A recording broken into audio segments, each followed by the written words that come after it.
Hijos, el Señor esté con vosotros. Con tu espíritu. Os anuncio el Santo Evangelio según San Juan. Gloria a ti, Señor.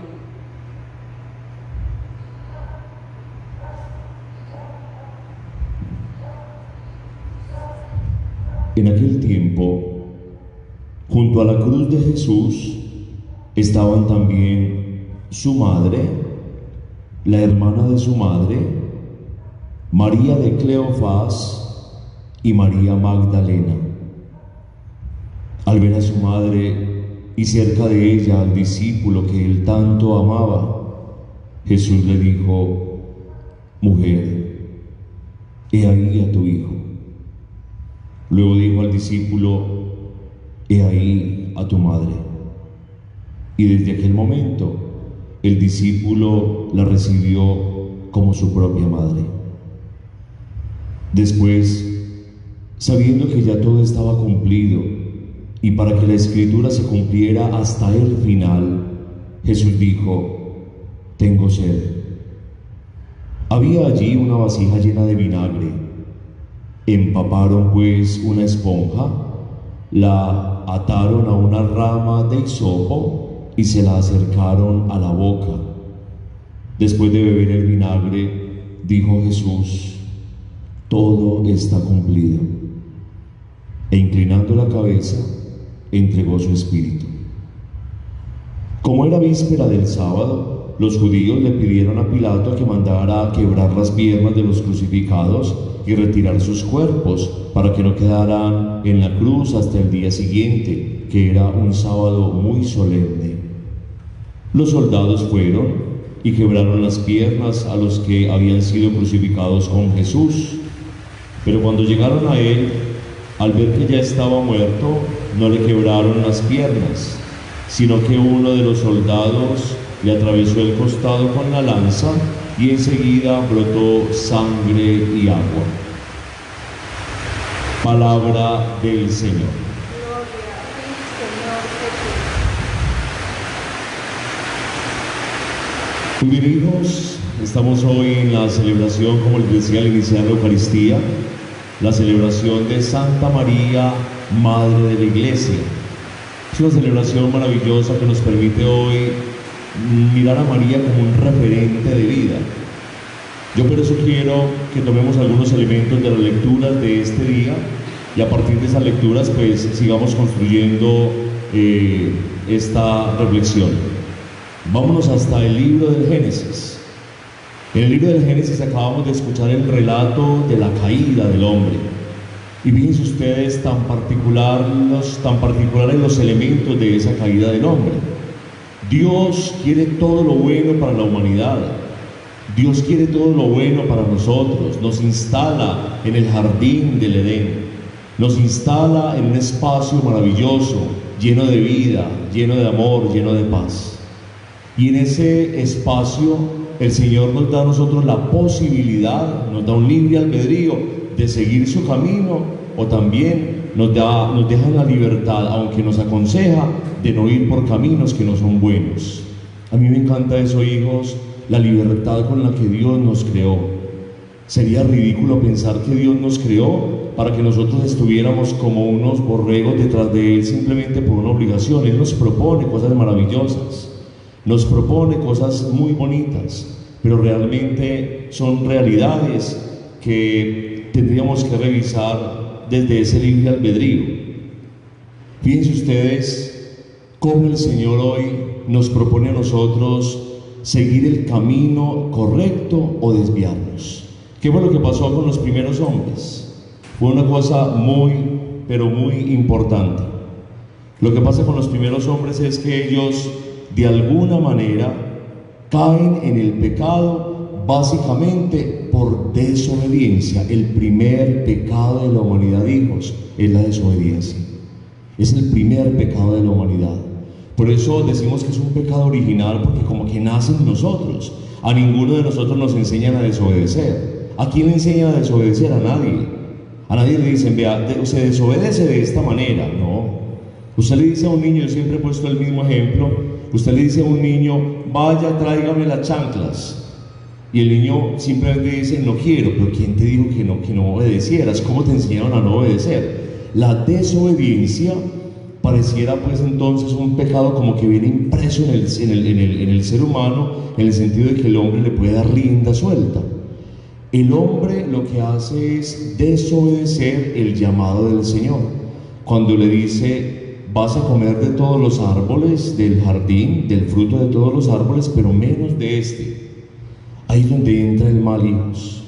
El mal entra, mete cizaña y acaba con todos nosotros. ¿Cuántas personas que eran buenas se dejaron enredar y terminaron mal? ¿Cuántas personas que pudiendo hacer el camino correcto, coherente, se dejaron complicar la vida? Hemos conocido, por ejemplo, personas que se dejan envolver por otros y caen en situaciones difíciles. Hemos conocido personas que, por ejemplo, por realidades ajenas a ellos, se dejaron complicar la vida. Un jovencito que por cuestiones de enredarse con amigos que no le convenían, cayó en el pecado. Una persona que venía muy bien en la vida, venía correcto, un padre de familia que hacía las cosas bien hechas, y apareció otra persona a complicarle la vida, se dejó caer en esas redes, ahí cayó en el pecado, porque perdió de vista el norte, porque perdió de vista aquello que el Señor siempre impuso también en su corazón, ese sello tan maravilloso de seguirlo a Él, aún en medio de la libertad que tenemos. Es en esta realidad, hijos, donde se nos propone a nosotros un momento de gracia y de bendición.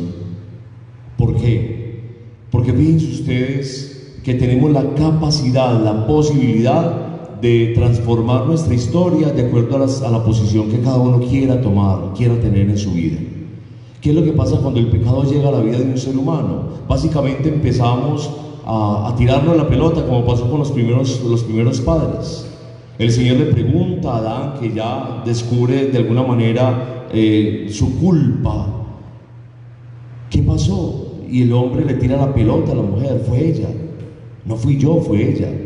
Y cuando cuando Dios le pregunta a la mujer no asume responsabilidad, fue la serpiente.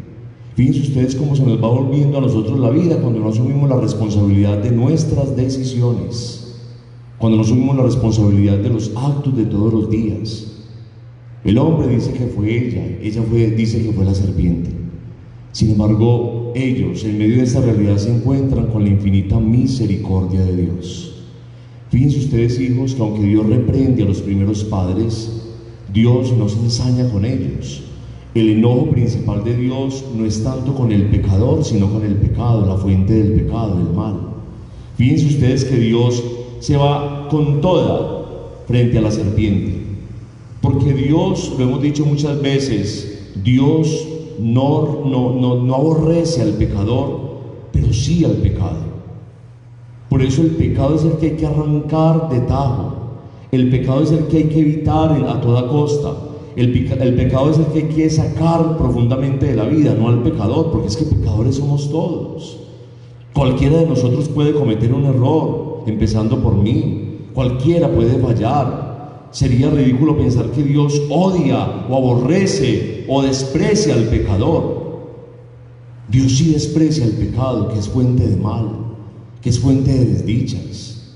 ¿Cuántas personas que nosotros hemos conocido en la vida, que de pronto eran tan buenas y cuando se dejaron abrazar por el pecado, ahora viven en tantas dificultades y tantas tristezas? Vaya por la ciudad de Medellín, por cuanto recoveco hay, encuentra usted una cantidad de personas que eran buenas, que eran honestas, que llevaban una vida coherente y sana, y ahora están de vagabundos por la vida, ahora están sin saber qué rumbo tomar, ahora están muchas veces deambulando sin poder entrar al seno de una familia, consumiendo sus drogas, dejándose caer en medio de tantas desdichas. ¿Qué pasó? ¿La persona era mala en sí? No, en sí no era mala. Vino el pecado. Esa persona le abrió las puertas y el pecado la dañó. De modo que sería triste ir en contra del pecador y no asumir que el pecado fue el que dañó a esa persona. Por eso tenemos que ir todos en contra del pecado.